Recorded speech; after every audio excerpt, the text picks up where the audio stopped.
Merhabalar, bugün sizlerle Miu Miu markasının yeni sezon çantasını çalışacağım. Ben çok beğendim. Umarım sizler de beğenirsiniz. Kanalıma abone olmayı, Instagram'dan beni takip edip yaptığınız çantaları Instagram üzerinden bana göndermeyi unutmayın. Hepinize kolaylıklar diliyorum. Evet, çantamdan bahsedeyim sizlere. Öncelikle ölçülerinden başlayalım. Eni bu şekilde 35 santim eni oldu ve bu taban kısmını saymadan, şurayı saymadan itibaren yüksekliği 39 santim olmuş oldu çantamın. Askısının ölçülerini de sizlerle paylaşayım. Ben biraz uzun yaptım, yani orijinalindeki gibi yaptım aslında. Siz daha kısa isterseniz, orijinalindeki biraz uzun geldi bana. Daha kısa isterseniz buralardan ya da buradan askınızı kısaltabilirsiniz. 35 santimde askımın uzunluğunun ölçüsü olmuş oldu. Çantam bu şekilde. Hadi yapımına geçelim. Çantam için 2 adet ayrı markanın ipini kullanıyorum. Sensin'in ipi elimde vardı. Yardımcı ip olarak kullanıyorum. Ritz'in beyaz ipini kullanıyorum. Rafya ipini. 2 tane tamamını bitirdim. Bir tanesinden, üçüncüsünden çok az kullandım. Bakın çoğu duruyor bu şekilde. 550-600 gram kadar yeterli oluyor. Sensin'in bu şekilde yine rafya ipini kullandım. Önündeki yazı için natural rengini. 2 tane tığ kullandım. 3,5 milim tığla Ritz'in ipini ördüm. Yazıları biraz silinmiş. 3,5 milim tığla ördüm. Rafya, diğer Sensin'in rafya ipi biraz daha kalın olduğu için 4 milim tığı yardımcı tığ olarak kullandım. Siz elinizin ayarına göre ve ipinizin kalınlığına, inceliğine göre yine tığ numaranızı ayarlayabilirsiniz. O zaman çantamızın yapımına geçebiliriz artık. Modelim için öncelikle 55 tane zincir çekiyorum. 1, 2, 3, 4, 5 atlıyorum.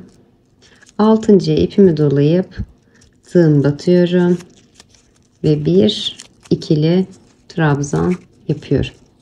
İpimi üzerine doluyorum. Bir öncekine geliyorum. 5. zincirime tığımı batıyorum. İpimi çekiyorum ve bir ikili trabzan yapıyorum. İpimi üzerine doluyorum. Bakın burada battığım var. Ona batmıyorum. Yanındakine atlıyorum. Bir atlıyorum. İkincisine bir ikili trabzan yapıyorum. İpimi üzerine doluyorum. Bir geriye atladığım vardı. Bu arada buraya batıyorum. Bir ikili trabzan yapıyorum. İpimi üzerine doluyorum. Bir atlıyorum. Arada bir atlıyorum. İkincisine batıyorum. Bir ikili trabzan yapıyorum. İpimi üzerine doluyorum. Bir geriye geliyorum. Atladığım zincirime batıyorum. İpimi çekiyorum. Biraz sıkı çekmişim o zinciri. Bir ikili trabzan yapıyorum. Modelim bu şekilde oluşuyor. İpimi üzerine doluyorum. Bir zincir atlıyorum. İkincisine batıyorum. Bir ikili trabzan yapıyorum. İpimi üzerine doluyorum. Atladığıma batıyorum ya bir geriye geliyorum. Batıyorum. Bir ikili trabzan yapıyorum. İpimi üzerine doluyorum. Yine bir atlıyorum. İkincisine batıyorum. İpimi çekiyorum. Bir ikili trabzan yapıyorum. İpimi üzerine doluyorum. Bir geriye geliyorum. Zincirime batıyorum. Atladığım zincirime bir ikili trabzan yapıyorum. Bu şekilde. İpimi üzerine doluyorum. Bir atlıyorum. İkinci zincirime batıyorum. Bir ikili trabzan yapıyorum. İpimi üzerine doluyorum. Atladığım zincire batıyorum. Bir geriye geliyorum yani.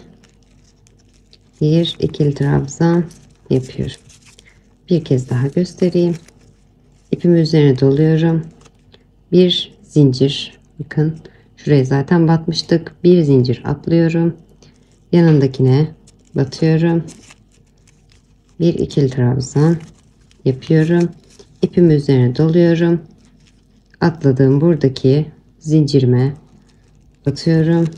İpimi çekiyorum ve bir ikili trabzan yapıyorum.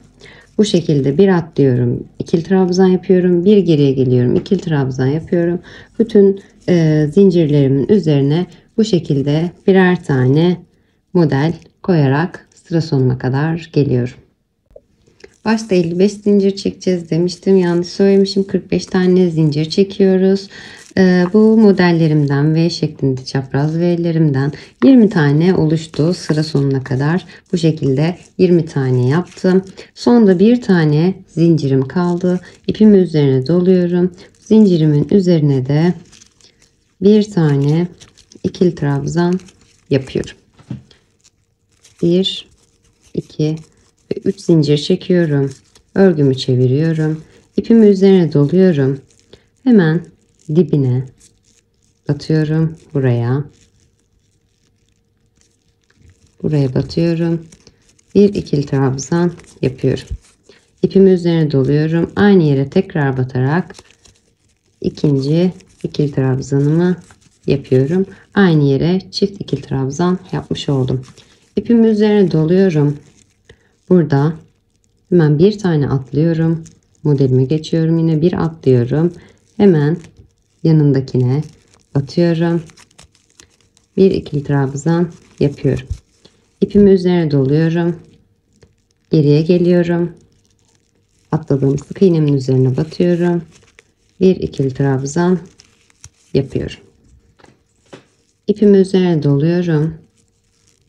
Bir atlıyorum. Yanındakine geçiyorum. Bir ikili trabzan yapıyorum. İpimi üzerine doluyorum. Atladığıma batıyorum. Bir ikili trabzan yapıyorum. İpimi üzerine doluyorum. Bir atlıyorum. İkincisine batıyorum. Bir ikili trabzan yapıyorum. İpimi üzerine doladım. Atladığıma tekrar batıyorum. İkili trabzan yapıyorum. Alttaki modelimin aynısı oluşmuş oluyor. İpimi üzerine doluyorum. Bir atlıyorum. İkincisine batıyorum. Bir ikili trabzan yapıyorum. İpimi üzerine doluyorum. Bir atladığıma batıyorum. Ve bir ikili trabzan yapıyorum. Bu şekilde son modelimin olduğu yere kadar, son V'min olduğu yere kadar ilerliyorum. Evet, sıra sonuna kadar modellerimi devam ettirdim. Son modelimin olduğu yere de yaptım. Baştaki yapmış olduğum 2 tane ikili trabzan vardı. Hani battığım yere onu da model olarak sayıyorum. 21 tane modelim olmuş oldu. İpimi üzerine doladım. Hemen burada 5 tane zincir atlamıştık ilk başta. Burada ilk zincirime, yani 5. zincirime tığım batıyorum. Bir ikili trabzan yapıyorum. İpimi üzerine doluyorum. Aynı yere bir ikili trabzan daha yapıyorum. Modelimi bu noktada 22'ye çıkarmış oldum. İpimi üzerine doladım. Hemen yanındaki zincirime geçiyorum. Buraya da tığımı batıyorum. Ve bu noktada da bir ikili trabzan yapıyorum. İkinci sıramdan 22 tane model elde etmiş oldum. 1, 2 ve 3 zincir çekiyorum. Örgümü çeviriyorum. 3. sırama geçiş yapıyorum. İpimi üzerine doladım. Dibine batmıyorum. Bu 3 zincirimi alttaki trabzanım gibi kabul ediyorum. Hemen yanındakini atlıyorum. Modelime geçiyorum direkt. İlk sık iğneme, ilk trabzanımı atlıyorum. İkinci trabzanıma batıyorum. Bir ikili trabzan yapıyorum. İpimi üzerine doladım. Atladığım trabzanımın tepesine batıyorum. Ve bir ikili trabzan yapıyorum. İpimi üzerine doluyorum. Bir atlıyorum. Şöyle bir atlıyorum. İkincisine batıyorum. Bir ikili trabzan yapıyorum. İpimi üzerine doluyorum. Atladığıma tekrar batıyorum. Geriye gelip bir ikili trabzan yapıyorum. İpimi üzerine doluyorum. Bir atlıyorum. İkinci trabzanıma batıyorum. Bir ikili trabzan yapıyorum. İpimi üzerine doluyorum. Atladığım trabzanımın tepesine batıyorum. Bir ikili trabzan yapıyorum. İpimi üzerine doluyorum. Bir atlıyorum. İkinciye ikili trabzanıma batıyorum ve bir ikili trabzan yapıyorum. İpimi üzerine doladım. Atladığıma battım. İkili trabzan yapıyorum. Bu sıramda, hatta bundan sonraki çoğu sıramda arttırma eksiltme yapmadan aynı modelleri devam ettireceğiz. Bu sıramda da 22 tane bu modelimden ve ters böyle çapraz V'den oluşturarak sıra sonuna kadar geleceğiz. Evet, modellerimi yaparak 21 tane model oluşturdum. Sıra sonuma geldim. Son modelimin üzerine. Burada da yine bir trabzan atlıyorum. İkincisine tığımı batıyorum. Bir ikili trabzan yapıyorum. İpimi üzerine doluyorum. Atladığıma tekrar batıyorum. Bir ikili trabzan yaparak 22. modelimi oluşturuyorum. 3. sıramda. İpimi üzerine doluyorum. Bir önceki sıramda 3 tane zincir çekmiştik. Zincirimin tepesine tığımı batıyorum. Bir ikili trabzan yapıyorum. 1 2 3 zincir çekiyorum. Örgümü çeviriyorum ve 4. sırama geçiş yapıyorum. İpimi üzerine doluyorum. Dibine batmıyorum. İlk trabzanımı atlıyorum. İkincisine batıyorum. Bir ikili trabzan yapıyorum. İpimi üzerine doladım. İlk atladığıma tekrar battım ve bir ikili trabzan yaptım. İpimi üzerine doladım. Bir atladım. İkincisine batıyorum. İkili trabzan yapıyorum. İpimi üzerine doluyorum. Atladığıma batıyorum. İkili trabzan yapıyorum. İpimi üzerine doluyorum. Bir atlıyorum. İkinci trabzanıma batıyorum. Bir ikili trabzan yapıyorum. İpimi üzerine doladım. Bir atladığıma geriye batarak böyle bir ikili trabzan yapıyorum. İpimi üzerine doladım. Bir atlıyorum. İkinci trabzanıma bir ikili trabzan yapıyorum. İpimi üzerine doluyorum. Atladığım trabzanımın tepesine batıyorum ve ikili trabzan yapıyorum. 4. sıramda da her bir modelimin üzerine modelimi devam ettirerek sıra sonuna kadar geliyorum. 22 tane modelimi tekrar oluşturmuş oluyorum. Evet, modelim artık belirginleşmeye başladı. 22 tane modelimi oluşturdum. Tekrar sıra sonuma geldim. İpimi üzerine doluyorum. Zincir yaptığım yerin tepesine, zincirimin tepesine bir ikili trabzan yapıyorum. 1 2 3 zincir çekiyorum ve 5. sırama dönüş sağlıyorum. Artık sıralarım hep bu şekilde oluyor. Bir atlıyorum. İkinci trabzanımın tepesine bir ikili trabzan yapıyorum. İpimi üzerine doluyorum. Atladığıma tekrar batıyorum. Bir ikili trabzan yapıyorum. İpimi üzerine doluyorum. Bir atlıyorum. İkincisine batıyorum. Bir ikili trabzan yapıyorum. İpimi üzerine doluyorum. Atladığıma tekrar batıyorum. İkili trabzan yapıyorum. İpimi üzerine doluyorum. Bir atlıyorum. İkincisine bir ikili trabzan yapıyorum. İpimi üzerine doluyorum.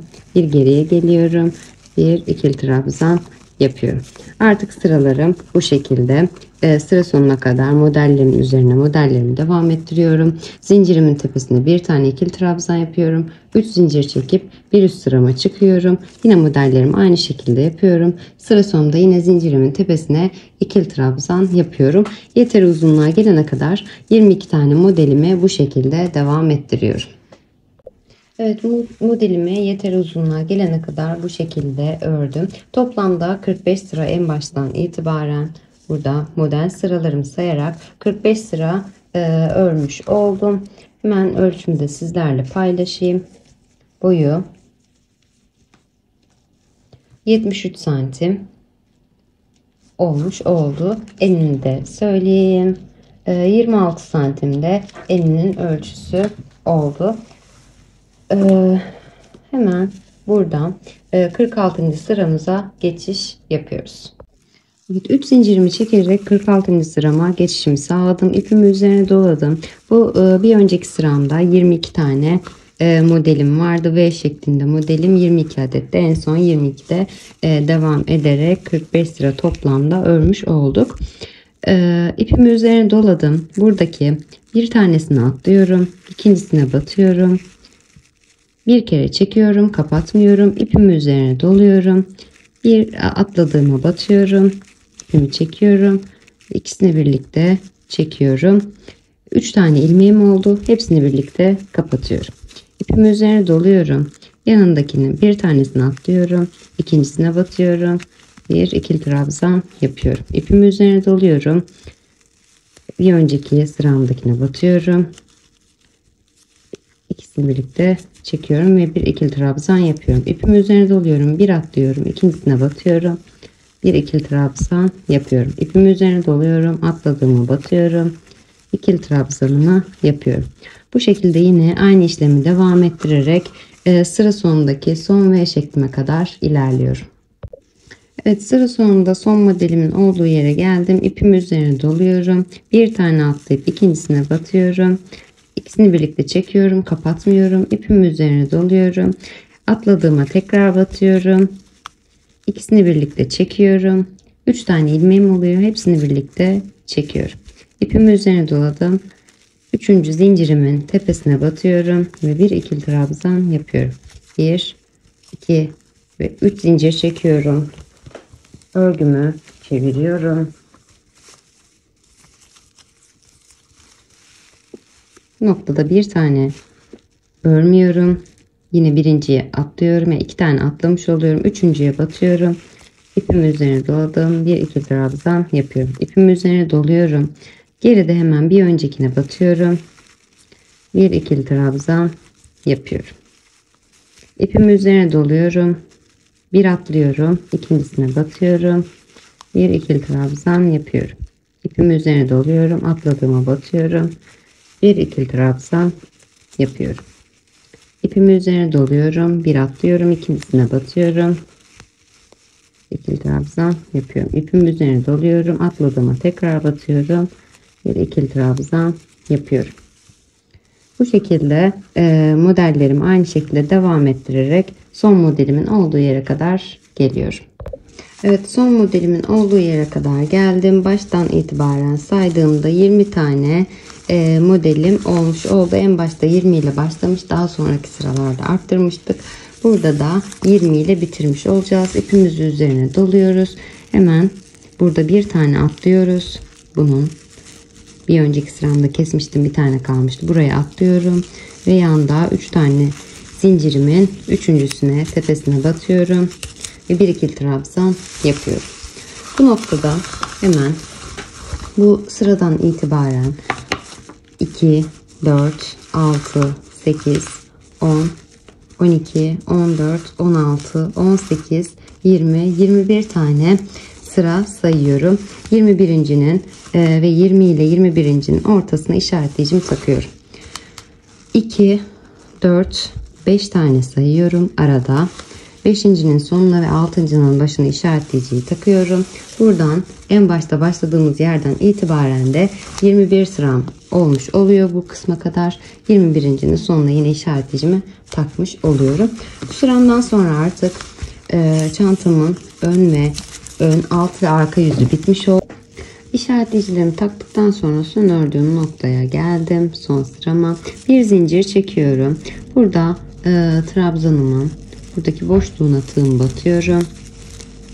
1, yanına tekrar aynı yere batıyorum. 2 ve 3 tane sık iğne yapıyorum. Hemen burada bir boşluğum var. 2 trabzanımın ortası, buraya batıyorum. Bir sık iğne yapıyorum. Trabzanımın olduğu yere geçiyorum. Buraya yine 2 tane sık iğne yapıyorum. 1 ve 2. Ortada 2 trabzanın ortasındaki boşluğuma bir sık iğne yapıyorum. Trabzanımın olduğu boşluğa 2 sık iğne yapıyorum. 1 ve 2. 2 trabzanın ortasındaki boşluğa bir sık iğne yapıyorum. Bu şekilde işaretleyicimin olduğu yere kadar trabzanlarımın olduğu yere ikişer tane, ortadaki boşluklara birer tane sık iğne yapıyorum. İşaretleyicimin olduğu yere kadar geldim. Burada hemen işaretleyicimi çıkarıyorum. Buradaki boşluğuma 1, 2 ve 3 tane sık iğne yapıyorum. Hemen aradaki trabzanımın boşluğuna 2 tane sık iğne yapıyorum. Ortadaki boşluğuma 1. Şurada 3 tane yapmış olduğum sık iğnenin ortasına tekrar işaretleyicimi takıyorum. Onu unuttum. İkincisine işaretleyicimi taktım. Hemen yanına geliyorum. Trabzanlarımın olduğu boşluğa 2 tane sık iğne. Aradaki boşluğuma 1. Trabzanın olduğu yere 2. Aradaki boşluğuma 1. Trabzanın olduğu yere 2. Aradaki boşluğuma buraya 1.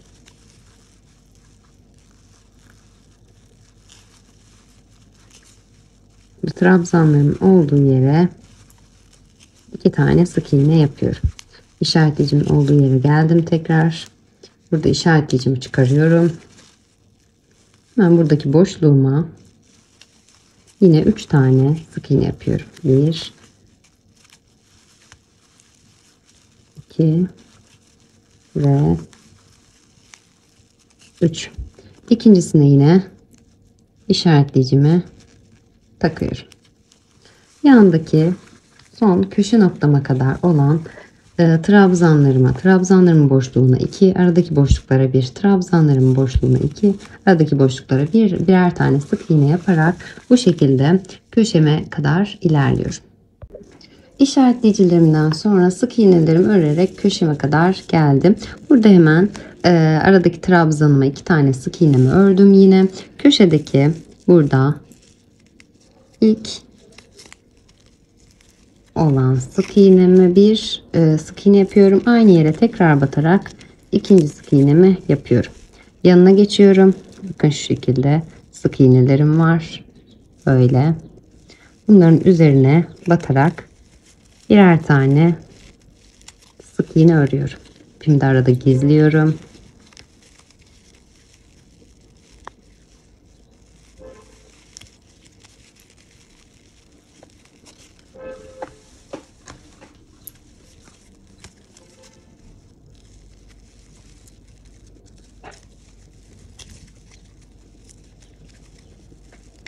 Böyle her bir sık iğnemin tepesine birer tane sık iğnemi örerek buradaki köşe noktama kadar geliyorum.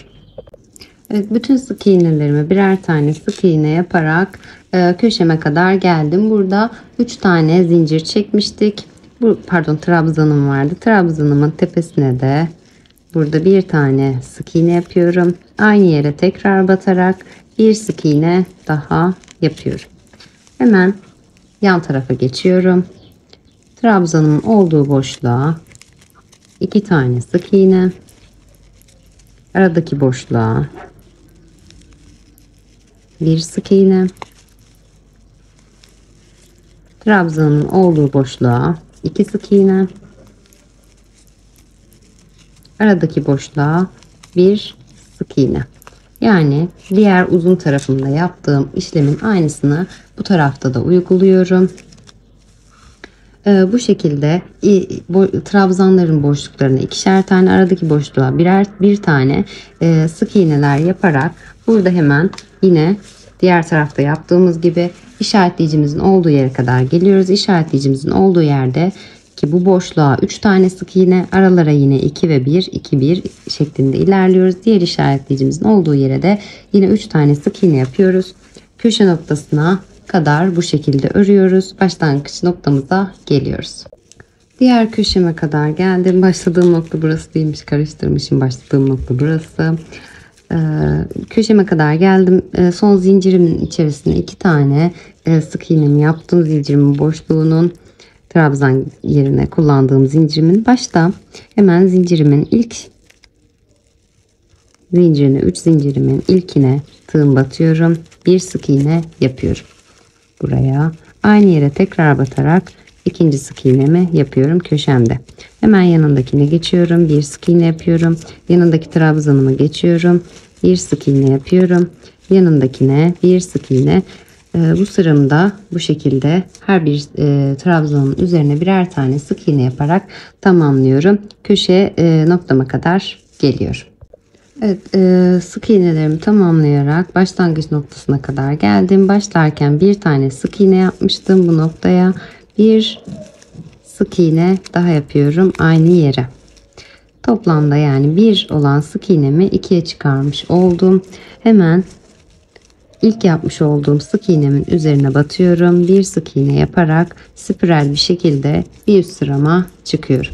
Buraya işaretleyicimi takıyorum. Başlangıç noktamı kaybetmemek adına. Hemen aynı yere tekrar batıyorum. Bir sık iğne daha yapıyorum. Yanına geçiyorum. Bir sık iğne. Yanındakine bir sık iğne. Yanındakine bir sık iğne. Bu şekilde her bir sık iğnemin üzerine birer tane sık iğne yaparak işaretleyicimin olduğu yere kadar geliyorum. İşaretleyicimin olduğu yere de yine bir sık iğne yapıyorum. İşaretleyicimi tekrar takıyorum. Yanındaki sık iğneleri bu ara kısmı kaybetmemek için işaretleyicimi kaldırmıyorum. Yani burayı da her bir sık iğnemin üzerine birer tane sık iğne yaparak örüyorum. Ben işaretleyicimi o yüzden takıyorum. Diğer yere de yine aynı şekilde burada 3 tane batmıştık. 3 tanenin üzerine birer tane sık iğnelerimizi yapıyoruz. Yine aynı ikinci sık iğnemizin üzerine işaretleyicimizi takıyoruz ki yerimizi kaybetmeyelim. Sonunda çantamızın modelini kurarken rahatlık olsun diye. Aynı şekilde diğer sık iğnelerimize de batıyoruz. Burada köşede battığımız iki tane sık iğnemiz vardı. Köşede 2 tane batmıştık. Bu sık iğnelerimizin her birine de bir tanesine 2 tane, diğer bir tanesine 2 tane, yani bu ikiyi çift yaparak 4'e çıkarıyoruz. Aynı şekilde sık iğnelerimizi örüyoruz. Köşemize geliyoruz. Buradaki yine köşede yapmış olduğumuz 2 tane sık iğnemizi aynı yere battığımız 2 sık iğnemizin üzerine yine ikişer tane batarak buradaki 2 tane sık iğnemizi 4'e çıkarıyoruz. Aynı işlemi diğer köşemizde de yapıyoruz. Aradaki sık iğnelerimizi yine örüp geliyoruz. Aynı işlemi diğer köşede de 2 tane battığımız yere ikişer tane batarak örüyoruz. 4'e çıkarıyoruz. Bu şekilde bütün sık iğnelerimizi örerek başlangıç noktasına kadar geliyoruz. Tüm sık iğnelerimin üzerine birer tane sık iğne yaparak köşelerde bir önceki sıramda çift battığımın üzerine de yine çift batarak, yani 2 sık iğnemi 4'e çıkararak bütün köşelerde başlangıç noktama kadar geldim. Başlangıç noktamdan bir önceki sık iğneme batacağım. Burada ilk başta başlarken 2 tane çift batmıştık, yani 2 sık iğne yapmıştık. Sonunda burayı da yine 4'e çıkarmak için bir ve aynı yere işaretleyicimden önceki sık iğneme, başlangıç noktamdan önceki sık iğneme çift batıyorum. Bu noktada işaretleyicimi çıkarıyorum. Hemen ilk sık iğneme bir sık iğne yapıp işaretleyicimi tekrar takıyorum. Aynı yere tekrar batarak yine çiftimi oluşturuyorum. Yanındakine geçiyorum. Yine çiftimin üzerine çift yapıyorum. Bir önceki sıramda çift yapmıştık. 2 tane sık iğnemiz vardı burada. Onu burada 4'e çıkardık. Hemen yanına geçiyorum. Bir sık iğne yapıyorum. Yanına bir sık iğne. Bu şekilde her bir sık iğnemin üzerine birer tane sık iğne yaparak diğer buradaki köşeme kadar geliyorum. Uzun kenarımdaki sık iğnelerime birer tane sık iğne yaparak köşe noktama geldim. Burada bir önceki sıramda 2 tane çift yapmıştım. Yani 4 tane sık iğne oluşturmuştum bu şekilde. Bunların her birine birer tane çift yapıyorum. Yani 4 olan sık iğnemi her birine çift yaparak 8'e çıkarıyorum. 3. sık iğnem. 3. sık iğnemin üzerine de bir çift yapıyorum. 4. sık iğnem, 4. sık iğnemin üzerine de bir çift yapıyorum. 4 tane olan sık iğnemi bu sıramda her birine ikişer tane sık iğne yaparak, çift yaparak 8'e çıkarmış oldum. Aradaki bütün sık iğnelerimi örüyorum. Köşeme geliyorum. Yine burada 4 olan sık iğnemi 8'e çıkarıyorum. Yine uzun kenarımdaki sık iğnelerimi örüyorum. Burada diğer köşeme geliyorum. Pardon, şuraya. Diğer köşeme geliyorum. Buradaki 4 sık iğnemi de yine 8'e çıkarıyorum. Örüyorum sıra sonuna kadar. Başlangıç noktasından hemen önce bir çift batmıştık. İlk başlarken 4 tane yan yana sık iğne, yani bir çiftimin üzerine ikişer tane sık iğne yaparak burada 4 yapmıştık. Sondaki 2 tane sık iğneme de yine bir çift ve bir çift batarak son 4'ünü yapıyorum. Başta ilk 4'ünü yapmıştım. Sonda son 4'ünü yaparak bu sıramı tamamlıyorum. Burayı da 8'e çıkarmış oluyorum. Başlangıç noktamdan bir çift yaparak bir üst sırama çıkıyorum. İlk çiftimin ilk sık iğnesine yine işaretleyicimi takıyorum. Aynı işlemleri devam ettiriyorum. Burada da her bir çiftime 4 tane sık iğnem var. 4 sık iğneme birer tane çift yaparak 8 yapıyorum. En sonda geldiğimde 4 sık iğneme yine birer tane çift yaparak 8 tane de bu tarafta yapıyorum. 16 sık iğne elde etmiş oluyorum. Uzun kenarımdaki her bir sık iğnemi örüyorum. Burada 8 taneye çıkardım. Sık iğnemin üzerine geliyorum. Bunların da yine her bir sık iğnesinin üzerine birer çift yaparak 8 olan sık iğnemi 16'ya çıkarıyorum. Diğer köşelerimde de aynı işlemi uyguluyorum. Bir sonraki sıramda da yine başlangıç noktama geliyorum ve arttırma yapacağız mı yapmayacağız mı ona göre sizi bilgilendiriyorum. Evet, 8 sık iğnemi 16'ya çıkardığım sıramın artık son sırasına, son yerine geldim. Başlangıç noktama geldim. Burada işaretleyicimi çıkarıyorum. En son burada 2 tane batmışım. En son burada 8 tane yapmıştık başlarken. Burada da 8 tane yani her bir sık iğneme birer çift yaparak 8'e çıkarmış oldum. Başlangıç noktama tığımı batıyorum. Bir sık iğne yapıyorum. Artık bu sıramdan sonra arttırmamı durduruyorum. İşaretleyicimi tekrar takıyorum. Hemen yanına geçiyorum. Bir sık iğne yapıyorum. Yanındakine bir sık iğne. Yanındakine bir sık iğne. Bu şekilde her bir sık iğnemin üzerine birer tane sık iğne yapıyorum. Köşeme geliyorum. Yine burada çift battıklarımın üzerine de birer tane sık iğne yapıyorum. Her köşeme aynı şekilde birer tane sık iğne yaparak tekrar başlangıç noktama geliyorum. Bir üst sırama yine bir sık iğne yaparak başlangıç noktamdaki sık iğneme bir sık iğne yaparak çıkıyorum. İşaretleyicimi tekrar takıyorum.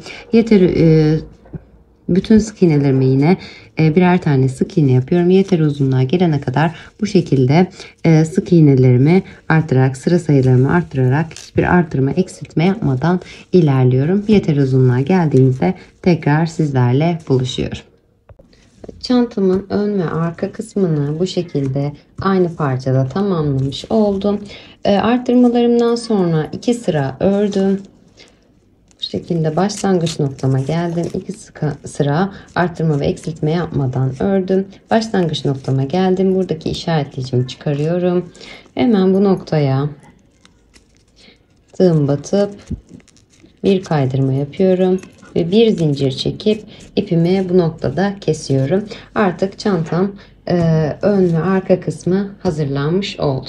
Evet, çantamızı ilk başta yaparken hatırlarsanız buralara işaretleyicilerimizi takmıştık ve sık iğnelerimizden sonra da yine işaretleyicilerimizi takmaya devam etmiştik. Bunu yanlar için kullanacağımızı söylemiştim. Buradaki kenarları, bu hemen işaretleyicilerimin olduğu aralarda işaretleyicilerimi saymadan 16 tane sık iğnem var aralarda, bu iki arada 16 sık iğnem var. Bu 16 sık iğneyi de yanlar için kullanacağım.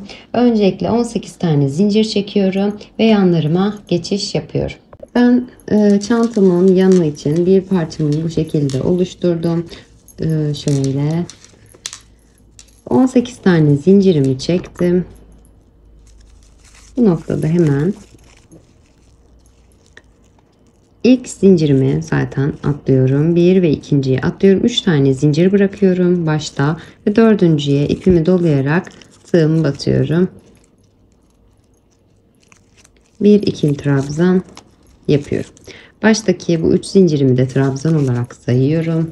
İpimi üzerine doluyorum. Hemen yandaki zincirime geçiyorum.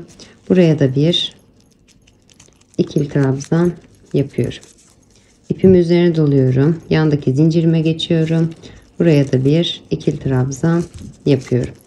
Bu sıramda, birinci sıramda baştaki zincirimi de sayarak 16 tane ikili trabzan oluşturuyorum. Baştaki zincirimle beraber 16 tane ikili trabzanımı oluşturmuş oldum. Bu noktada 1, 2 ve 3 zincir çekip örgümü çeviriyorum ve ikinci sırama geçiş yapıyorum. İpimi üzerine doluyorum. Dibine batmıyorum. Buradaki zincirimi de trabzan olarak sayıyorum. Yanındaki ikinci trabzanıma batıyorum. Bir ikili trabzan yapıyorum.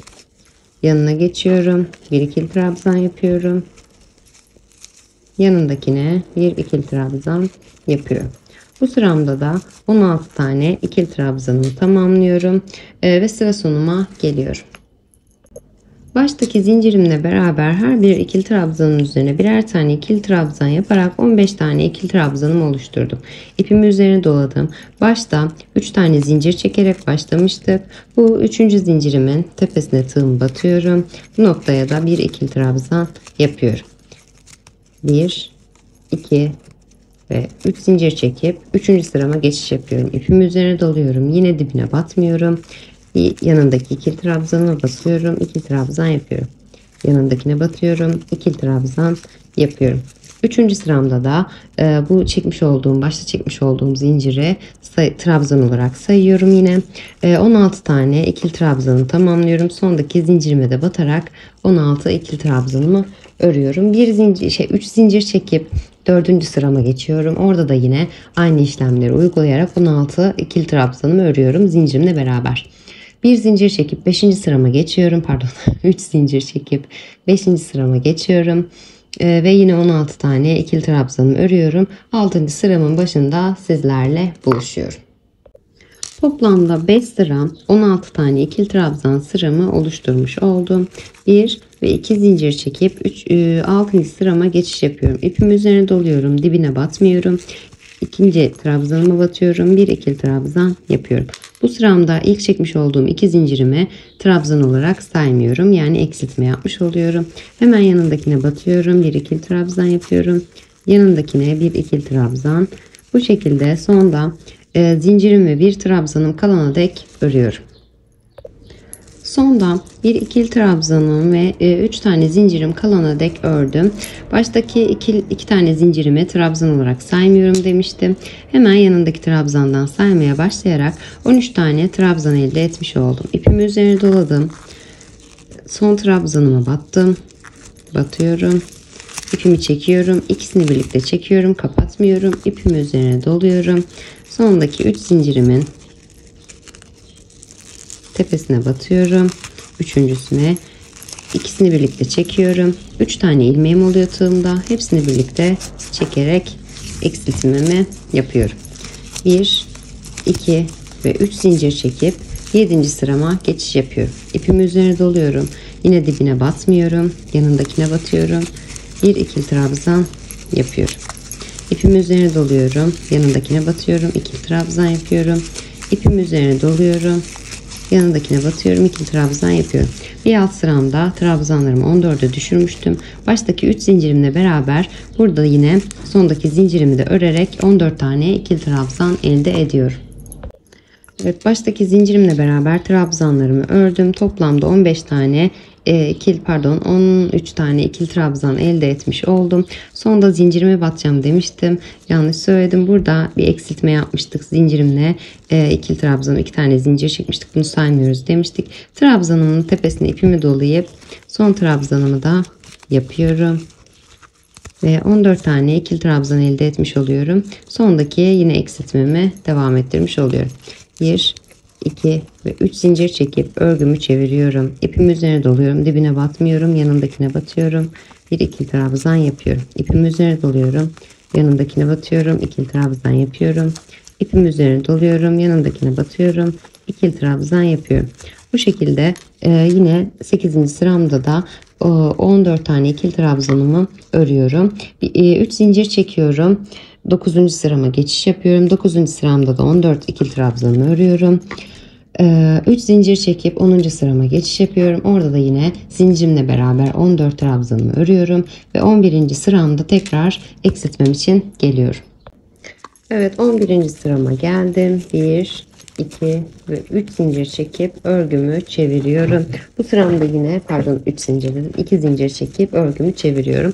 Bu sıramda yine eksiltme yapacağım. İpimi üzerine doluyorum. Dibine batmıyorum. İkinci trabzanımın üzerine batıp bir ikili trabzan yapıyorum. İpimi üzerine doluyorum. Yanındakine batıyorum. Bir ikili trabzan yapıyorum. Bu sıramda yine başta çekmiş olduğum 2 zincirimi saymıyorum. İpimi üzerine doluyorum. Yanındakine batıyorum.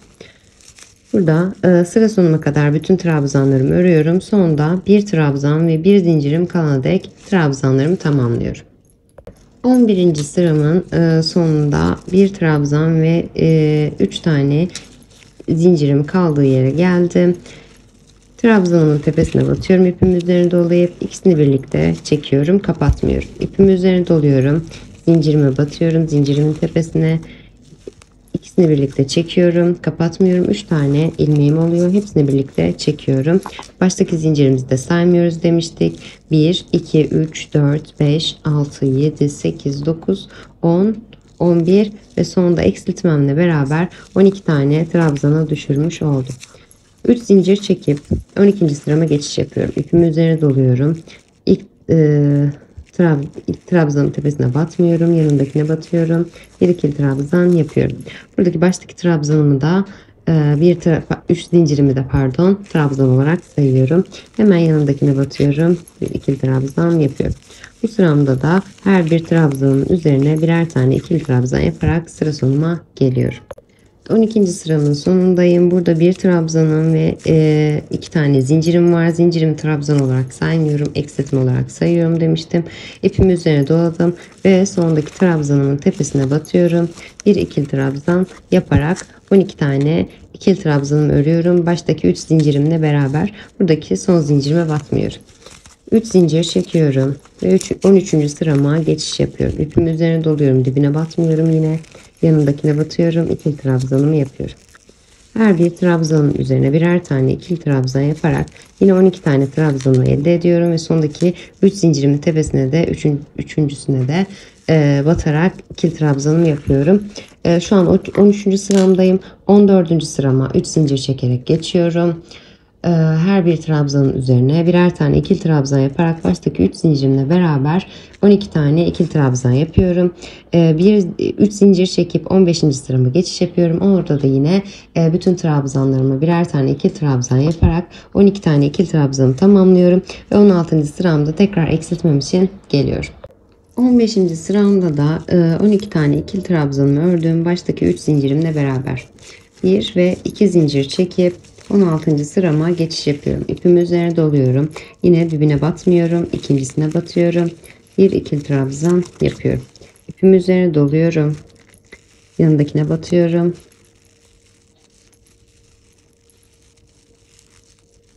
Batamadım. Bir ikili trabzan yapıyorum.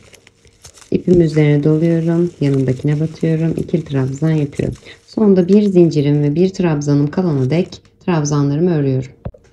Evet, sonunda bir ikili trabzan ve 3 zincirim kalana dek trabzanlarımı ördüm. İpimi üzerine doladım. Trabzanımın tepesine batıyorum. İkisini birlikte çekiyorum. Kapatmıyorum. İpimi üzerine doluyorum. Zincirimin tepesine batıyorum. İpimi çekiyorum ve ikisini birlikte çekiyorum. 3 tane ilmeğim oluyor. Hepsini birlikte çekerek eksiltmemi yapıyorum. Baştaki 2 tane zincirimizi saymıyoruz demiştik. 1, 2, 3, 4, 5, 6, 7, 8, 9 ve sondaki eksiltmemle beraber 10 tane ikili trabzana düşürmüş oluyorum. 3 zincir çekiyorum. 2 ve 3. Örgümü çeviriyorum. 17. sırama geçiş yapıyorum. Dibine batmıyorum. Hemen yanındakine batıyorum. Bir ikili trabzan yapıyorum. Bu sıramda zincirimi de sayıyorum. Hemen yanına bir ikili trabzan yapıyorum. 3 oldu. Yanına 4. ikili trabzanım. Yanına 5. ikili trabzanı. Yanına 6. Yanına 7. 7. 8, 9 ve sonda bir trabzan, 2 zincirim kaldı. Trabzanın tepesine batarak buradan bir ikili trabzan yapıyorum ve 10 tane ikili trabzana düşürmüş oluyorum. 1, 2 ve 3 zincir çekerek 18. sırama geçiş yapıyorum. İpimi üzerine doluyorum. Dibine batmıyorum. Yanındakine batıyorum. İkili trabzan yapıyorum. Bu sıramda da 3 tane zincirimi yine trabzan olarak sayıyorum. 10 tane sondaki zincirime de batarak 10 tane ikili trabzan elde ediyorum. 21 sıra olana dek bu şekilde 10 trabzanımı örüyorum. Toplamda 21 tane ikili trabzan sırası olana dek ördüm. Bu eksiltmelerimden sonra da şurada hemen 2 4 5 tane 5 sıra ikili trabzan sırası örmüş oldum. Bir zincir çekiyorum. Hemen yanları sık iğne ile geçeceğim. Ben burada trabzanımın ortasına batıyorum. Bir sık iğne yapıyorum. Yanına geçiyorum. Bir sık iğne yapıyorum. Aradaki boşluğuma, iki trabzanın arasındaki boşluğa bir sık iğne. Hemen trabzanların arasına iki tane sık iğne. İki trabzanın arasındaki boşluğa bir sık iğne. Trabzanın olduğu boşluğa iki sık iğne. Bu şekilde trabzanlarımı ikişer tane ve aralarındaki boşluğa birer tane sık iğne yaparak buradaki köşeme kadar geliyorum. Uzun kenarıma sık iğnelerimi örerek köşeme kadar geldim. Son 3 tane zincirim vardı. Buradaki boşluğa da 2 tane sık iğne yapmış oldum. Hemen zincirimin tepesindeki şu boşluğa batıyorum ve bir sık iğne yapıyorum. Aynı yere tekrar batıyorum. İkinci sık iğnemi yapıyorum. Aynı yere tekrar batarak üçüncü sık iğnemi yapıyorum. Hemen yanına geçiyorum. Buraya bir sık iğne yapıyorum. Burada da yine her bir zincirimin üzerine birer tane sık iğne yapıyorum. Köşemde zincirimin olduğu yere burada başına buraya 3 tane sık iğne yapıyorum. Aradaki boşluğuma 2 sık iğne, aradaki boşluğuma 1 sık iğne. Bu şekilde her bir boşluğumu doldurarak yine sık iğnelerimi yaparak köşeme geliyorum. Buradaki zincirimin tepesine de 3 tane sık iğne yapıyorum ve buradaki sık iğnelerimi de örerek başlangıç noktama kadar geliyorum. Tüm etrafını sık iğnelerle giderek başlangıç noktasına kadar geldim. Burada ilk çekmiş olduğumuz zincir vardı. Buraya tığım batıyorum ve bu noktaya da 3 tane sık iğne yapıyorum. Hemen burada ilk yapmış olduğum sık iğnenin tepesine tığımı batıp bir kaydırma yapıp bir zincir çekiyorum ve ipimi bu noktada koparıyorum. Ve çantamın yan kısımları da hazırlanmış oluyor. Bu parçadan 2 tane hazırlıyorum ve askımın yapımına geçiyorum. Askım için öncelikle 9 tane zincir çekiyorum. 8. zincirime tığımı batıyorum ve bir sık iğne yapıyorum. Yanındakine geçiyorum. Bir sık iğne yapıyorum. Yanındakine bir sık iğne. Bu şekilde 8 tane sık iğnemi elde ediyorum bütün zincirlerime batarak. Evet, bütün zincirlerime sık iğnelerimi yaparak 8 sık iğnemi tamamladım. Bir zincir çekip örgümü çeviriyorum. İkinci sırama geçiş yapıyorum. Hemen dibine tığım batıyorum. Bir sık iğne yapıyorum. Yanındakine bir sık iğne. Yanındakine bir sık iğne. Bu şekilde her bir sık iğnemin üzerine birer tane sık iğnemi yapıyorum.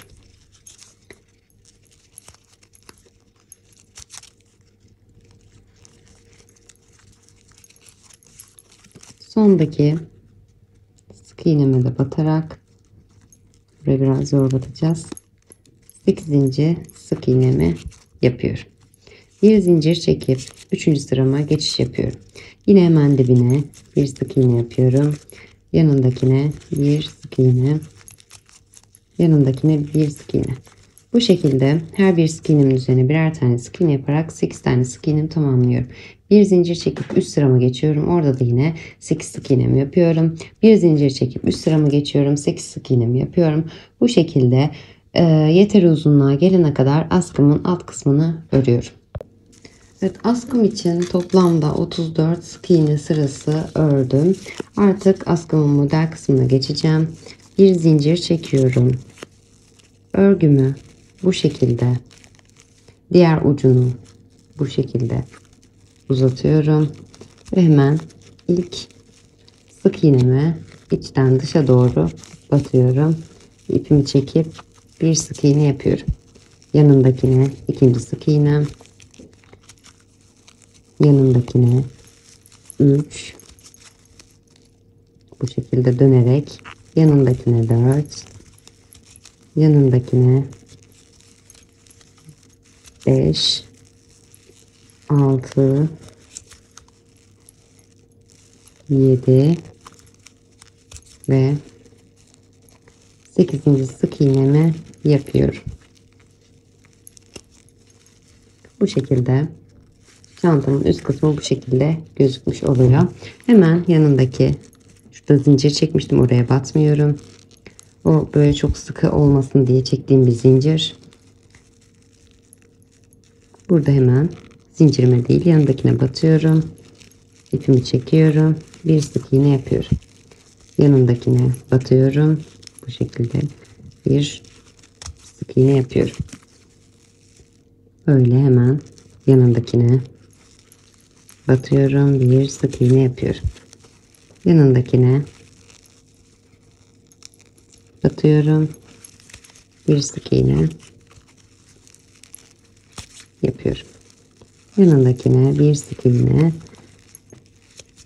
Askımızın bu kısmında herhangi bir şey yapmadan spiral bir şekilde her bir sık iğnemizin üzerine batarak döne döne bu şekilde yeteri uzunluğa gelene kadar örgümüze devam ediyoruz. Evet, askımı sık iğnelerimden sonra yeteri uzunluğa gelene kadar da model sıramı ördüm. Sizlerle ölçüsünü de paylaşayım. Şuradan hemen kesişim yerinden itibaren ölçüyorum. 36 santim olmuş oldu bu kısmın ölçüsü. Hemen tığımı batıyorum. Şu şekilde öncelikle bu kesişim yerinden böyle parmağımı düz olarak denk getirerek hangi sık iğneye geldiğini belirliyorum. Karşısında buraya denk gelmiş oluyor. O yüzden bir tane daha sık iğne yapmam gerekiyor. Ve bir sık iğne daha yapıyorum buraya. Hemen bir zincir çekip örgümü çeviriyorum. Burada hemen dibindeki sık iğneme batıyorum. Bir sık iğne yapıyorum. Yanındakine geçiyorum. Bir sık iğne. Yanındakine bir sık iğne. Yanındakine bir sık iğne. Yanındakine bir sık iğne. Yanındakine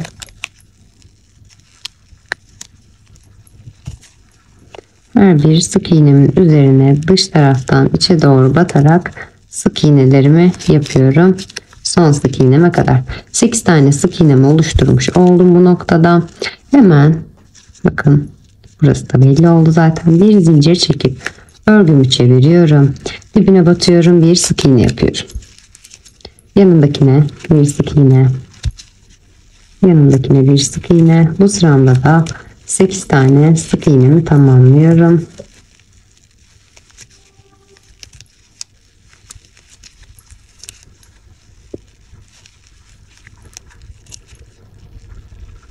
Son sık iğnemin üzerine de bir sık iğnemi yaptım. Bir zincir çekip bir üst sırama geçiyorum yine. Dibine batıyorum. Bir sık iğne yapıyorum. Yanındakine bir sık iğne. Bu şekilde 8 tane sık iğnemi düz olarak örüyorum. Bir zincir çekip üst sırama çıkıyorum. Yine 8 sık iğnemi örüyorum. Bir zincir çekip üst sırama çıkıyorum. Bu şekilde başta ne kadar yapmıştık hatırlarsanız 34 sıra yapmıştık. Siz de başta kaç sıra yaptıysanız o şekilde diğer ucumuzda da aynı sık iğne sıralarımızı tamamlıyoruz. 34 sıra sık iğne sıramı da tamamladım. Askımın model kısmından sonra bu noktada bir zincir çekiyorum. İpimi biraz uzun tutarak kesiyorum ve bu noktada dikişimde kullanacağım için biraz uzun tuttum. Askımı bitirmiş oluyorum. Ölçülerini de sizlerle paylaşayım. Hemen.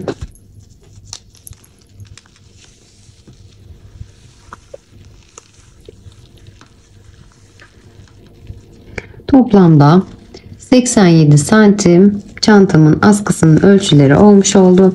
Bu askıdan yine iki tane oluşturuyoruz ve çantamızın birleştirme kısmına geçiyoruz. Çantam için bu şekilde bir bölüm oluşturacağım. Şu kısmına denk gelecek. Şöyle göstereyim.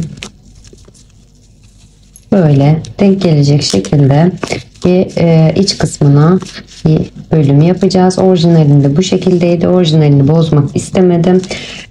Bu bir tane ben hazırladım. Diğerini hep birlikte hazırlayacağız. Bu parçamızdan da iki tane olacak. Siz isterseniz yaparsınız, isterseniz yapmazsınız. Tamamen sizin tercihiniz iç kısımda kaldığı için ama hani çantanın üst kısmının daha da sağlam durması için yapılması gereken bir parça bence.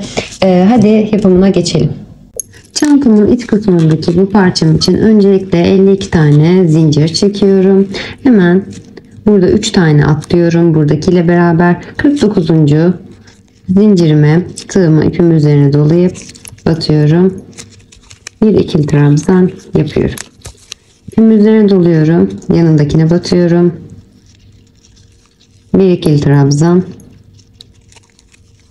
yapıyorum. İpim üzerine doluyorum.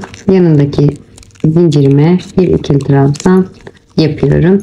Baştaki bu 3 tane zincirimi de trabzan olarak sayıyorum. Bu sıramda, birinci sıramda bütün zincirlerime birer tane trabzan yaparak toplamda zincirimle beraber 50 tane ikili trabzan oluşturmuş oluyorum.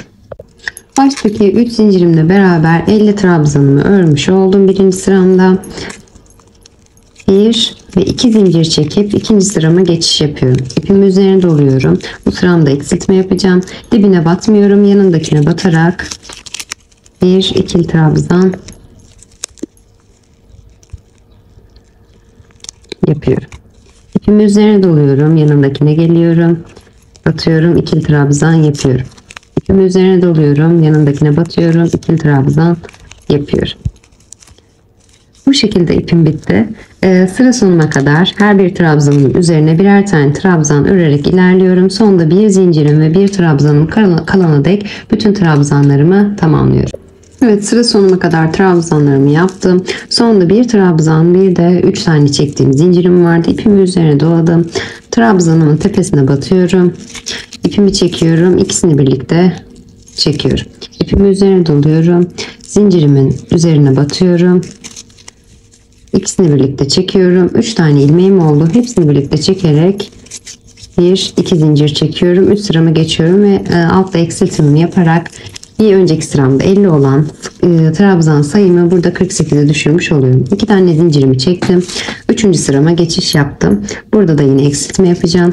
Dibine batmıyorum. Yanındaki trabzanımın tepesine batıyorum. 1 ikili trabzan yapıyorum.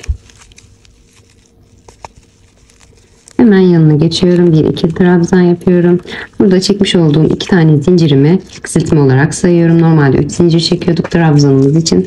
2 tane çekerek kısaltmış oluyoruz. İpimizi üzerine doluyoruz. Yandaki trabzanımın tepesine batıyorum. Trabzan yapıyorum. Yine aynı şekilde bütün trabzanların tepesine birer tane trabzan yaparak sondan bir trabzanım ve zincirim burada eksiltmem ve bir önceki trabzanım kalana dek şu kısım, şurası ve şurası kalana dek örüyorum. Evet, sıra sonuma geldim. Burada 1 ve 2 tane trabzanım var. Birisi bir önceki sıramda kesmiş olduğum trabzan. İpimi üzerine doluyorum. İlk trabzanın tepesine batıyorum. İkisini birlikte çekiyorum. Kapatmıyorum. İpimi üzerine doluyorum. Diğer kestiğim trabzanın burada tepesine batıyorum. İpimi çekiyorum. İkisini birlikte çekiyorum. 3 tane ilmeğim oluyor. Hepsini birlikte çekerek kapatıyorum. 48 olan trabzanımı 46'ya düşürmüş oluyorum. Bir ve iki zincir çekip örgümü çeviriyorum. İpimi üzerine doluyorum. Burada yine kesme yapacağız. İlk dibine batmıyorum. İkinci trabzanımın tepesine batıyorum. Bir ikili trabzan yapıyorum. Yanındakine bir ikili trabzan, yanındakine ikili trabzan. Bu şekilde her bir trabzanın üzerine birer tane ikili trabzan yaparak köşedeki eksilttiğim ve yanındaki trabzanımın tepesine gelene kadar, şuraya kadar trabzanlarımı örüyorum. Bütün trabzanlarımı yaparak sondaki iki tane eksiltmem ve normal trabzanımın olduğu yere geldim. İpimi üzerine doladım. Trabzanımın tepesine batıyorum. İkisini birlikte çekiyorum. Kapatmıyorum. İpimi üzerine doluyorum. Son trabzanımın tepesine de batıyorum. İkisini birlikte çekiyorum. 3 tane ilmeğim oluyor. Hepsini birlikte çekerek eksiltmemi yapıyorum. 46 olan ilmeğim burada 44'e düşmüş oluyor. Bir zincir çekiyorum. Örgümü bu şekilde çeviriyorum. Hemen burada trabzanımın boşluğuna tığım batıyorum. Bir sık iğne yapıyorum. Aynı yere tekrar batarak ikinci sık iğnemi yapıyorum. İki trabzanın arasındaki boşluğa tığım batıyorum. Bir sık iğne yapıyorum. Buraya bir sık iğne yapıyorum. Aynı yere tekrar batıyorum. İkinci sık iğnemi yapıyorum. Aradaki boşluğuma batıyorum. Bir sık iğne yapıyorum. Hemen yanında bu noktama trabzanımın boşluğuna bir ve iki sık iğne yapıyorum. İki trabzanın arasındaki boşluğa tığım batıyorum. Bir sık iğne yapıyorum. Burada trabzanımın boşluğuna iki sık iğne yapıyorum. Hemen burada köşeye geliyorum. Şu noktama zincirimin olduğu yere batıyorum. Bir sık iğne yapıyorum. Aynı yere bir sık iğne daha yapıyorum. Ve aynı yere bir sık iğne daha yaparak köşemde 3 sık iğne yapmış oluyorum. Hemen yanındaki zincirime geçiyorum. Bir sık iğne yapıyorum. Yanındaki zincirime bir sık iğne. Yanındakine bir sık iğne. Bütün etrafını, bütün zincirlerin birer tane sık iğne ile tamamlayarak buradan köşeme buraya 3 tane sık iğne yapıyorum. Aradaki trabzan boşluklarımı 2, aralara 2 trabzanın arasına 1, aralara 2, 2 trabzan arasına 1, aralara 2. Bu şekilde köşemdeki zincirimin olduğu yere kadar, şuraya kadar geliyorum. Tüm sık iğnelerimi yaparak köşemde de 3 sık iğne yaparak diğer köşeme kadar geldim. Burada zincir yapmıştık. 2 tane en son trabzanımı yaptım. Zincirimin tepesine tığımı batıyorum. Bir sık iğne yapıyorum. Aynı yere tekrar batarak 2 tane sık iğne yapıyorum bu köşemde. Hemen yanındaki trabzanıma geçiyorum. Geçemiyorum.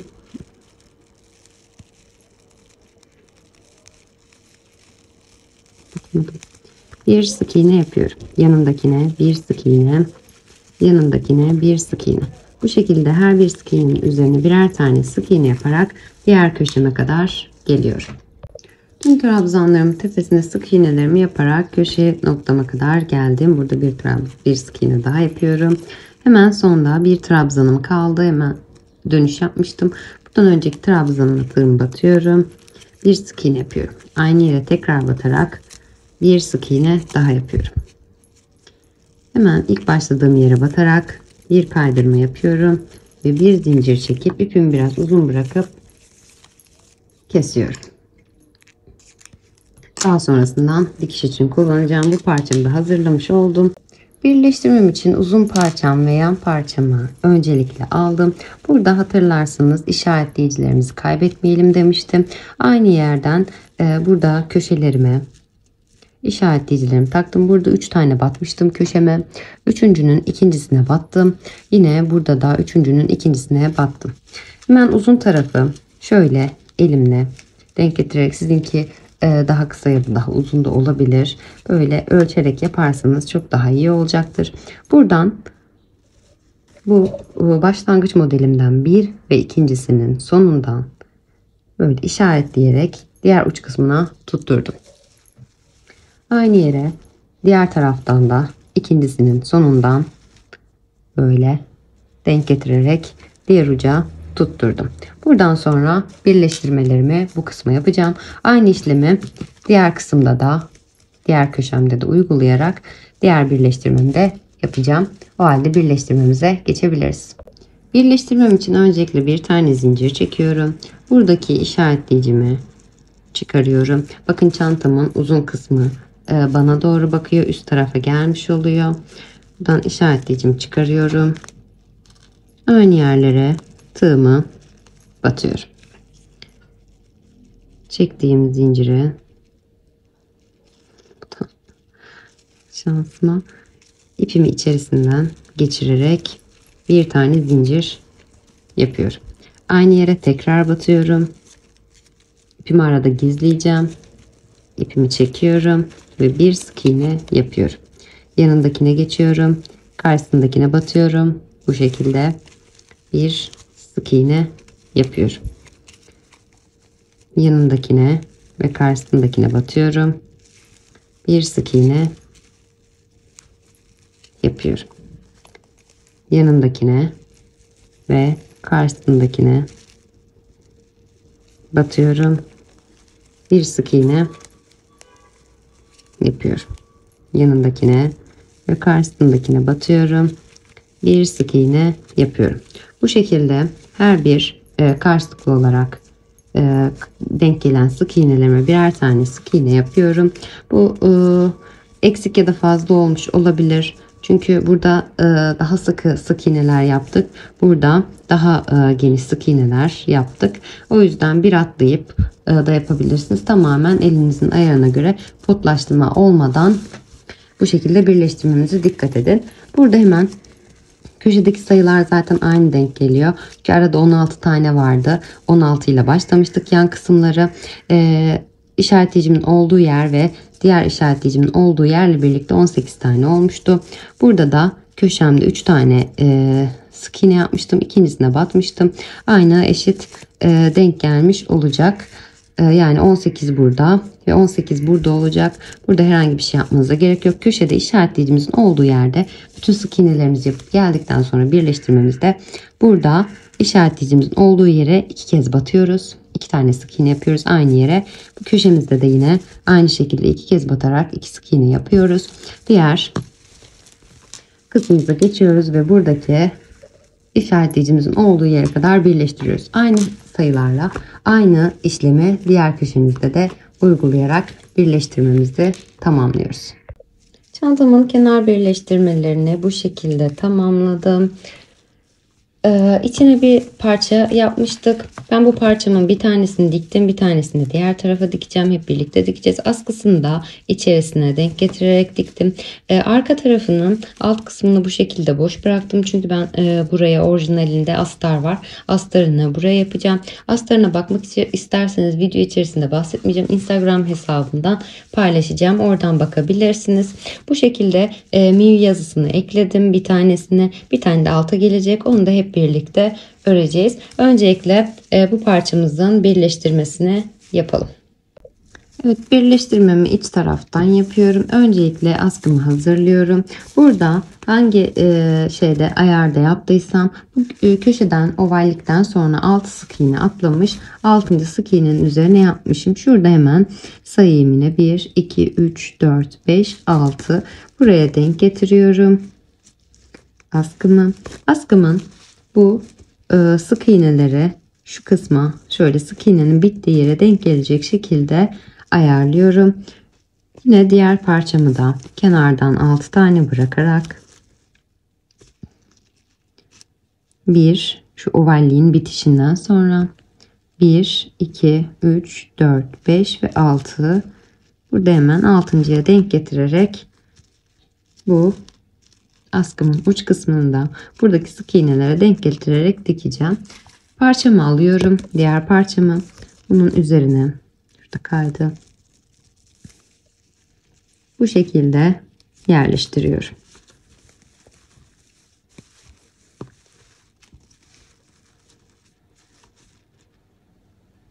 İğnemi hazırlamıştım. Burada hemen köşeden bakın şuradaki köşeden başlayayım ben.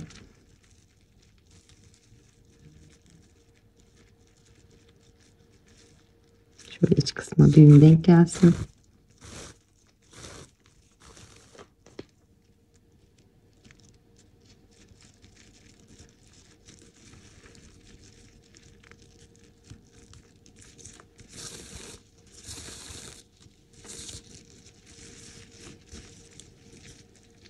Hemen karşılıklı olarak bir yanına bir karşısına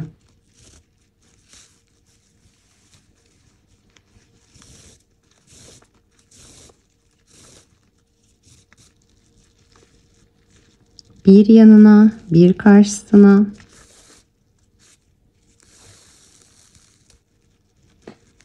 ovallikten sonra 1 2 3 4 5.'yi yapacağım şimdi.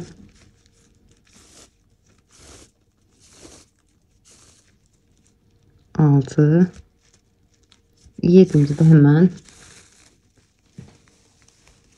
askımı içine yerleştiriyorum.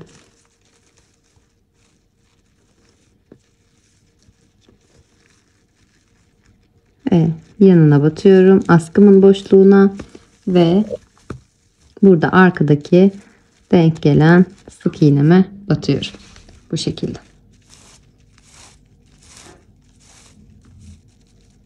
Hemen yanına geçiyorum.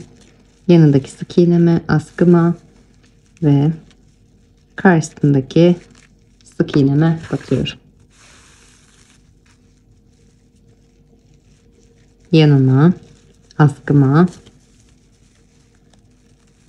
ve karşısındaki sık iğneme batıyorum.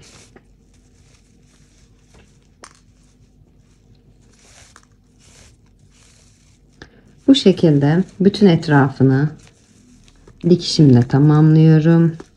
Askımı içerisine yerleştiriyorum. Bu köşemde de yine bu ovallikten sonra 6 sık iğne sayıyorum. Siz göz kararı yine ayarlayabilirsiniz. Sayıyorum.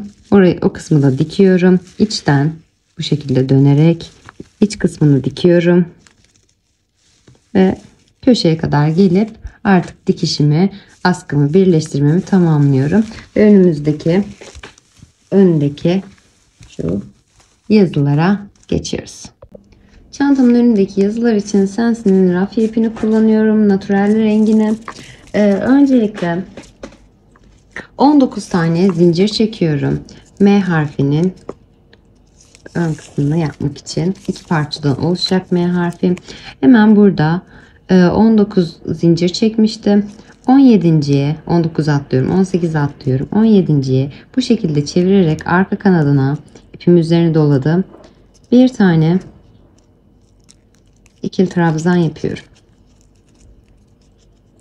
Bu arada 4 milim tığya geçtim. Sensin ipi biraz daha kalın çünkü 3,5'la öremeyecektim. Hemen yanındakine bir ikili trabzan yaptım. Yanındakine geçiyorum. Bir ikili trabzan yapıyorum. Burada zincirlerimi de sayıyorum. 3 tane ikili trabzanım oluşmuş oldu. İpimi üzerine doluyorum. Yanındakinin arka kanadına yine bakın ön bu şekilde duruyor. Arka kanadına yine batıyorum. Bir ikili trabzan yapıyorum. Bununla birlikte 4 oldu.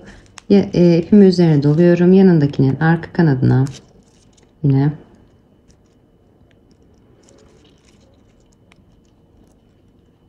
batıyorum. Bir ikili trabzan yapıyorum.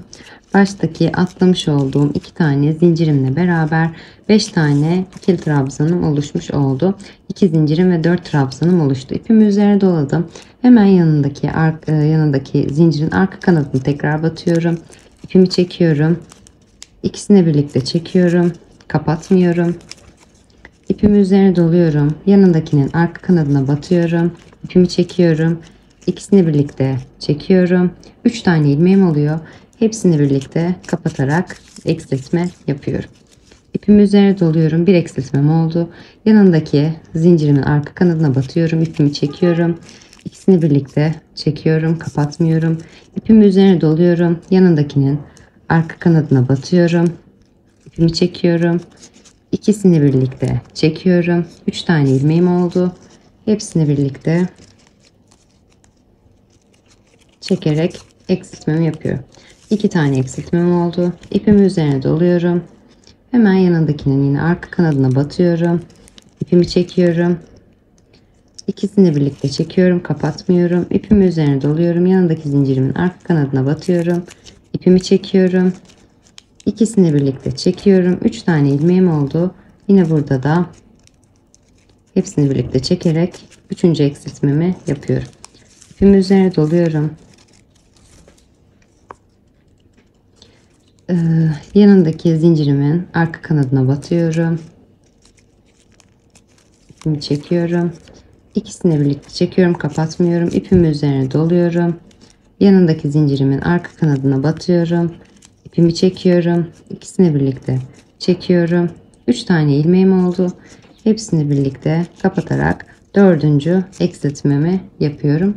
Ovalleşmiş oluyor.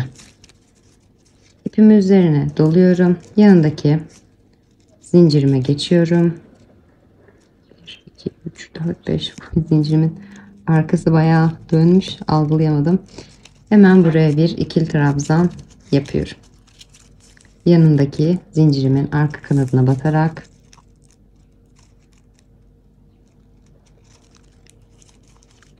bir ikili trabzan yapıyorum. 2 oldu.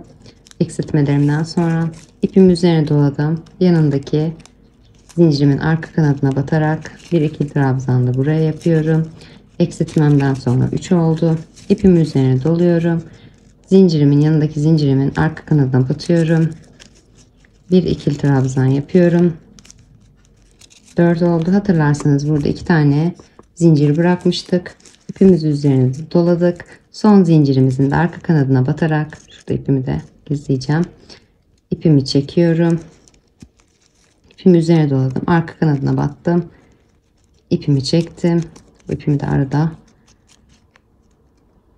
bu şekilde normal ikili trabzan yapar gibi ama hepsini birlikte alarak yarım trabzan yapıyorum. Bir zincir çekip ipimi biraz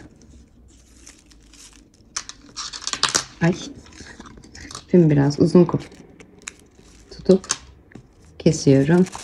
Dikişim için kullanacağım ve o harfimi tamamlıyorum. Hem U'da kullanacağım bunu hem M'de kullanacağım. Bu yüzden bundan 2 tane hazırlıyorum.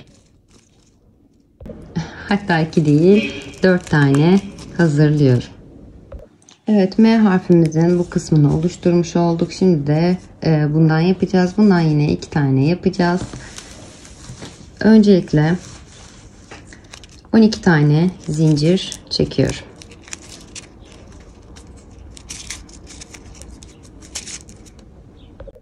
...12 zincirimi çektim. Burada 2 tane atlıyorum. 10. zincirime, 3. zincirime yani tığımı batıyorum. Arka kanadına yine bir tane ikili trabzan yapıyorum. 2 zincir, bir ikili trabzanım oldu. İpimi üzerine doluyorum. Hemen yanındaki zincirimin arka kanadına batıyorum. İkisini birlikte çekiyorum, kapatmıyorum. İpimi üzerine doluyorum. Yanındaki zincirimin arka kanadına batıyorum. İkisini birlikte çekiyorum. 3 tane ilmeğim oluyor. Hepsini birlikte çekiyorum. 2 zincirim, bir trabzanım, bir tane kesmem oldu. İpimi üzerine doluyorum. Hemen yanındaki zincirimin arka kanadına batıyorum. İkisini birlikte çekiyorum, kapatmıyorum. İpimi üzerine doluyorum. Yanındaki zincirimin arka kanadına batıyorum. İpimi çekiyorum. İkisini birlikte çekiyorum. 3 tane ilmeğim oldu. Hepsini birlikte çekerek eksiltmemi yapıyorum. 2 eksiltmem oldu. 2 zincirim başta, bir trabzanım oluşmuş oldu. Bu şekilde dönme oluştu. Hemen ipimi üzerine dolayıp yanındaki zincirimin arka kanadına batıyorum. Bir ikili trabzan yapıyorum. İpimi üzerine doluyorum. Yanındakinin arka kanadına batıyorum. Bir ikili trabzan yapıyorum. İpimi üzerine doluyorum. Yanındakinin arka kanadına batıyorum. Bir ikili trabzan yapıyorum. Eksiltmelerimden sonra 3 tane ikili trabzanım oldu. İpimi üzerine doluyorum. Yanındakinin arka kanadına batıyorum. Bir ikili trabzan yaparak eksiltmelerimden sonra 4. ikili trabzanımı oluşturuyorum. Sonda bir zincirim kaldı. İpimi üzerine doladım. Bu noktaya da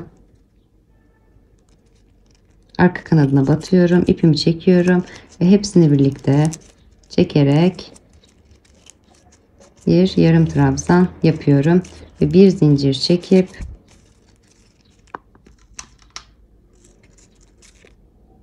ipimi biraz uzun tutup kesiyorum.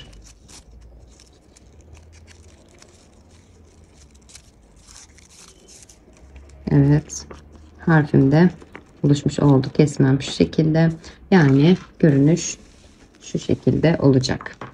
Ben önceki yaptığım harfimi alayım. Böyle. Bunu buraya sabitleyeceğiz. Diğerinde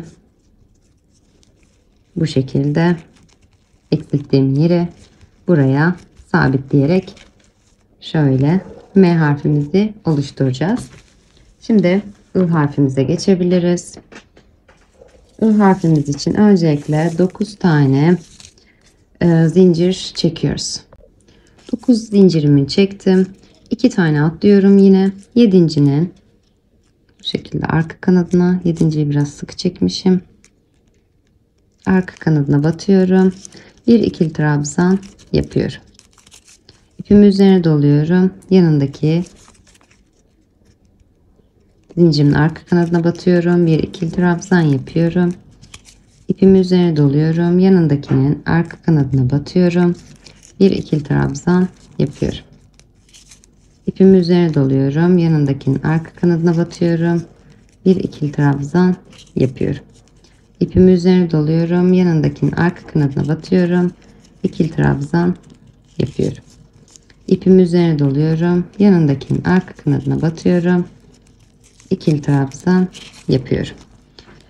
2 zincirim 1 2 3 4 5 6 tane trabzanım oldu. Sonda bir zincirim kaldı. İpimi üzerine doladım. Burada yine son zincirimin arka kanadına da batarak ipimi çekiyorum. 3 tane ilmeğim oldu. Hepsini birlikte çekerek yarım trabzanı oluşturuyorum ve ipimi biraz uzun bırakarak kesiyorum. I harfimi de bu şekilde oluşturmuş oluyorum. I harfimden 2 tane yapıyorum. Bu ters U ya da U. U harfimden 4 tane yapıyorum bu şekilde. 1, 2, 3 ve 4 altta kullanacağım için I harfimden 2 ve M'nin diğer kanadından 2 tane yapıyorum. Bu parçalarımı ütülüyorum ve birleştirmem için geliyorum.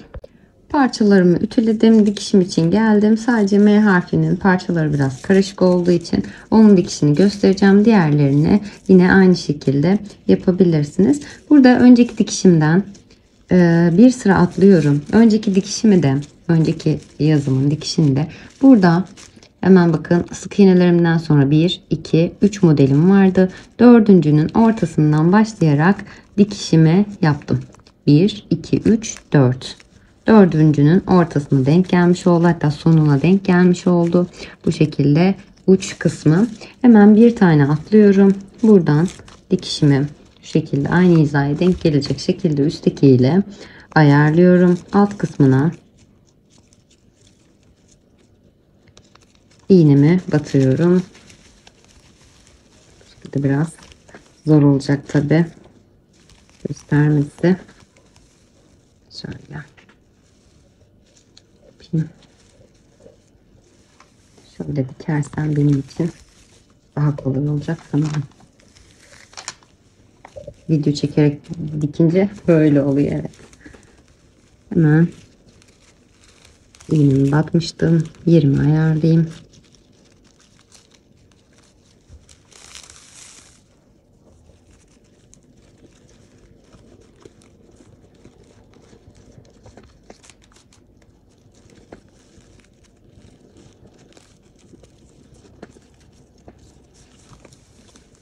Hemen arkadan şu şekilde dikişimi tutarak ördüğüm harfimi tutarak bu şekilde arkadaki örgülerimin boşluklarına şöyle iğnemi batırıyorum.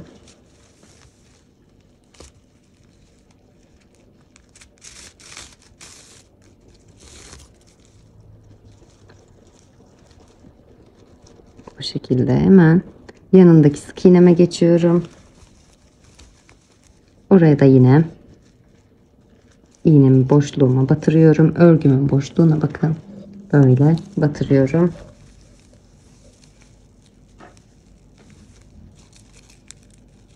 İpimi çekiyorum.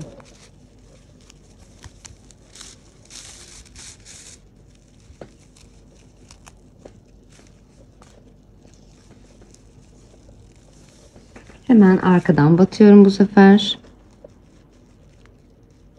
Tutarak şöyle hemen yanındaki sık iğneme batıyorum.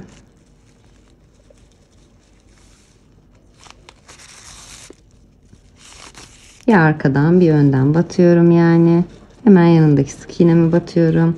Şöyle düzelterek, elimizde düzeltmeyi ihmal etmeyelim. Çünkü kayabiliyor.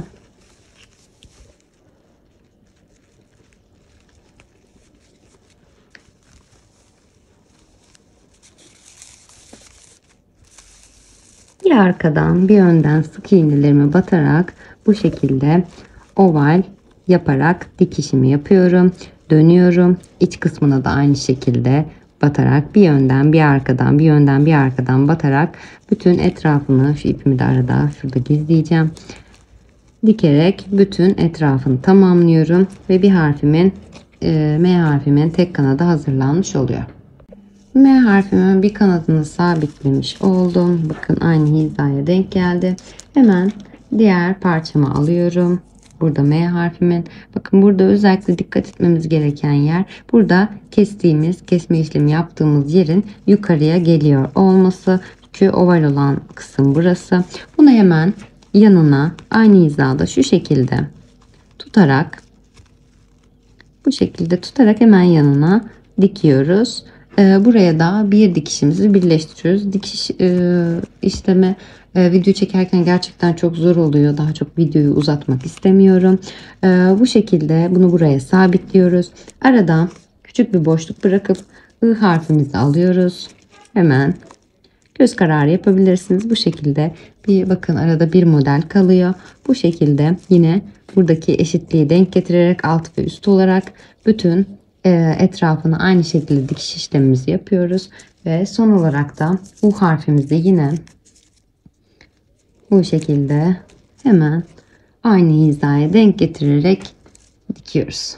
Ve çantamızın birleştirmeleri ve harf kısımları da hazırlanmış oluyor. Çantamızı artık bu noktada bitiriyoruz.